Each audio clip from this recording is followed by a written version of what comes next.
Тігінді нөлден бастаймыз, қыздар. Сондықтан осының алдында екі видеоны көріп алыңыздар. Ол осы машинканың алдында қорқынышты қалай жеңу және де инені дұрыс қоюды үйреткен болатынбыз. Бүгін енді инені сабақтауды, яғни жіпті сабақтауды үйренетін боламыз.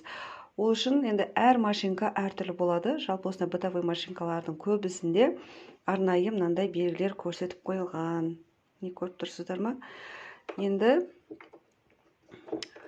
кейбіреулердің машинкасына былай жатуы мүмкін. Жалпы жіп салатынды көрсеңіздер, осы жерге жіпті қоямыз. Сөйтеміз да. Сөйтіп, мына стрелканың бойымен былай, міне бірінші стрелка деп тұр. Осы жерден өткіземіз.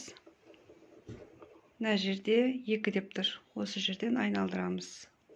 Жалпы бұл жердегі функция барлығында бірдей болып келеді. Енді мынаны бұрауымыз керек. Мынау бізде көтерілу үшін. Міне. Мынаны бұраған кезде өзімізге қарай бұраймыз.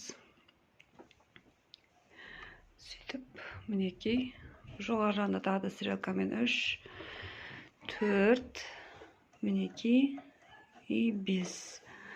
Енді мына жерден былай қарай жіпті өткізе саламыз, болды. Мінекей, оп-оңай. Егер де сабақтар пайдалы болса, каналыма тіркеліп алыңыздар. Және де достарыңызбен бөлісуді ұмытпаңыздар. Сіздермен бірге болған шебер перизат. Келесі видеода жолыққанша сау болыңыздар.